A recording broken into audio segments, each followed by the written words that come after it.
I remember thinking the nurses were mean. How could they make me get up? My humans! Who's gonna mind all the other humans? I was terrible. I split stitches. Don't be me. Hey moms, moms-to-be, and maybe even a couple curious dads. You may have heard that Mabel's Labels co-founder Julie Cole is a mom of 6, but did you know that with that came 6 C-sections? She shares with us her story and also answers the questions: why did her first birth end in a C-section in the first place? Why wasn't she a candidate for VBAC with her second birth? How she was able to have more than 3 cesarean births and managing the risks, what recovery was like, and how to prepare siblings in the home for when she came home. On a side note, don't forget to subscribe to our channel and click the little notification button so you can be a part of our parenting community. Now here's Julie with her story. So a lot of people ask why, why did you have 6 C-sections? I'll give you a little bit of the backstory. I labored properly with my first child, and I was really excited to push him out. He had other plans. So I labored for about 12 hours, only got to about 1 centimeter, and then he went into fetal distress. So for me, what that looked like was every time I had a contraction, his heartbeat really dropped off. So at that point, everyone was kind of in a panic, and they're like, okay, we need to do the C-section. And I was like, oh, do we really need to? And of course, my kid, his heart, seeing that on the monitor, you're like, okay, get him out. I want my kid out more than I want to push him out. You want them out safely. So had the spinal, which was an incredible relief, I'm not gonna lie. And 20 minutes later, my boy was out, and that was great. My recovery was fine with the first one. I just had one little baby to bring home, and I just got to cuddle with him. I didn't have any toddlers to fuss over, so that was pretty sweet. I'm gonna say then the second C-section, so a lot of you mamas who have done the VBACs, that's awesome. So many kudos to you, and I wanted to do the VBAC. The thing is, I just wasn't a great candidate for it, and here's why. So I had my daughter 15 months later, after I had my son, and I also had a miscarriage in between. So I had a whole bunch of pregnancies in a row and not a whole lot of time to heal. And the other thing was that because I didn't dilate, I was kind of high risk for ending up in the same situation again. It's not like I ended up having a C-section because he was breech or something, the fact was that the obstetrician said 80% chance I'd probably end up in a C-section again. So I opted to go for the elective, well, not so elective, but I did do the C-section again the second time. And then once you've had the 2, there's no going back. People often say, oh my gosh, you've had 6 C-sections. I thought you were only allowed to have 3. Well, it's true. Ideally, you're not going to be having a whole bunch of C-sections. But at the same time, I will say I went before I got pregnant with my 6th, and I asked my obstetrician, we had meetings, what did she think? And she basically said, look, she was more concerned about how many candles I had on my birthday cake that year. But she said, if you're gonna push one out, would you do it? And I was like, yeah, I would. So she said, let's have a look at your chart. She's like, your uterus is fine. We can do this. So the risk really is for the multiple C-sections there's a couple things. But mostly it's that they're worried that your uterus will rupture because it's been cut into so many times. So for me, there were easy solutions to that. We delivered the baby a little bit early. My last few babies were I had my C-section scheduled for about 10 days before their due date. So that was so that I would not go into labor. But here's the thing. Even if I didn't go into labor, I live close enough to the hospital that my obstetrician would have met me down there in about 10 minutes. We would have quickly gone in and had the C-section, and it would have been fine. But that is when they don't want you having a whole bunch of C-sections.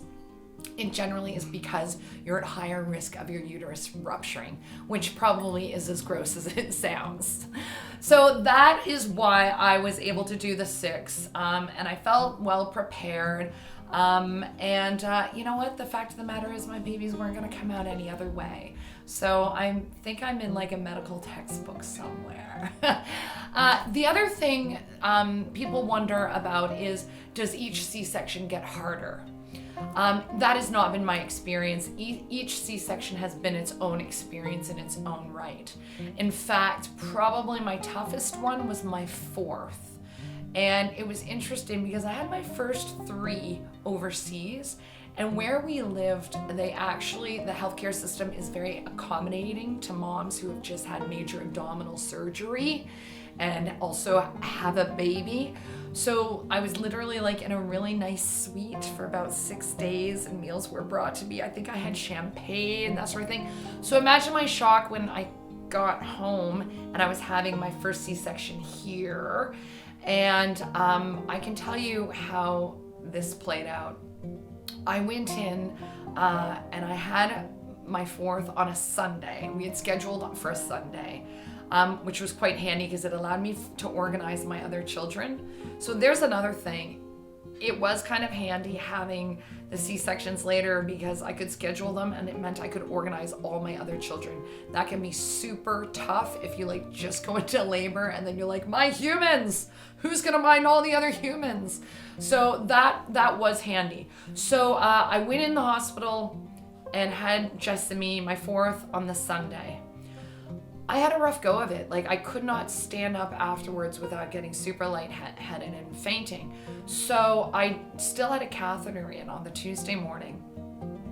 And my obstetrician came in and said, Julie, how do you feel about going home today? And I literally looked at her and said, how do you feel about going to HE double hockey sticks today? Because I was like, you cannot send me back to those people. I can't not even stand up. I'm still cathed. So basically she was like, okay, crazy lady, stay in another day or two, whatever. So I was like, yeah, I'm not going anywhere. And like, keep in mind, like that was my fourth kid. My oldest kid was probably 5. Like I had a lot going on at home. So I actually did leave the next day, but I'll tell you what I did. I did not go home. I was not ready to go home. I was still in a lot of pain. So I took my wee baby and I went to my mother's house, and I convalesced at Nan's house for about 3 more days before going back to reality. And that was really an important part of healing. So, I mean, really, because I had the baby, it was only 3 days later, and that was my 4th C-section. Now, interestingly enough, 17 months later, I go ahead and have my 5th C-section, and it was fine. I was up within hours of having that child. And I will say, if you can stand up, the sooner you can stand up after having that C-section, the better your recovery is going to be. And I remember thinking the nurses were mean. How could they make me get up? But I was so thankful. Sooner you can start moving, the better your recovery is going to be. So my 5th was fine. And in fact, when he was 5 weeks old, I got on a 20-hour flight with my 5-week-old, my 18-month-old, my 4, 5, and 6-year-old. And like, I was so good. So that was okay. And then my 6th, I think that one was fine too. But here's the thing. When you have, like I said, when I had that first C-section, I could go home and just like be with my little baby. But for those of you who are like going on to have your 2nd C-section and you have a toddler at home, it's a game changer. It is a game changer. What I tried to do was really prepare my other children for what life was going to look like when I got home. So that meant a lot of step stools. Like I was having kids climb themselves into their crib, climb themselves into their car seat.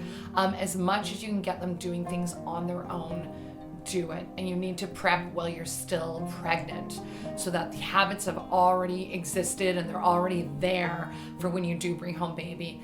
And the other thing, Mom, is you got to just say no to doing the stuff you can't do. Like, I was terrible. I split stitches. Don't be me. But I was that gal who, I saw the load of laundry, folded laundry at the bottom of the stairs. I'm like, I just have to bring that upstairs. You really don't. You really, really don't. The laundry's still gonna be there. And you know what? You can just get laundry out of that basket when somebody needs clean clothes. I set up the baby's change station. I had my bassinet on my dining room table. That was my change station. Everything was there. My baby was always on that dining room table so that I wasn't going up and down stairs, and I just slept with baby. Anything to make it easier. You are in survival mode. And here's the other thing. Don't feel guilty if your toddlers are watching too much TV. Don't feel guilty if they've had macaroni and cheese 3 days in a row for dinner. You have to get through those first 3 months, and it's okay. You're in survival mode. They're not going to be eating the macaroni and cheese forever. They're not going to be watching Paw Patrol forever. But if you have to have them on too many screens, too much iPad time, it's okay. So please remember that. So that's basically how I survived. I prepared my kids. I allowed myself to convalesce after learning the hard way that splitting stitches is no fun at all. And, you know, if you want to have your babies and the answer is a C-section, yeah, it's not ideal. Like I always say, my kids are surgically extracted. But you know what? The important thing is we have our healthy babies. So talk to your docs, talk to your doulist, talk to your healthcare professionals. And if you want to have more than 2 or 3, maybe there's a way to do it. But each situation is different. There's no perfect number of kids. There's no perfect number of C-sections. So just do you. Wow, I have had one cesarean birth and found that challenging. I couldn't even imagine what it's like to go on to have my 2nd, 3rd, 4th, 5th, and 6th. No thank you, but wow. If you enjoyed our video, make sure to give us a like with the thumbs up button. And also, if you have any questions for Julie, comment below. She's kicking around the office and I'm sure we can get her to answer some. Thanks so much for watching and stay tuned for more great content.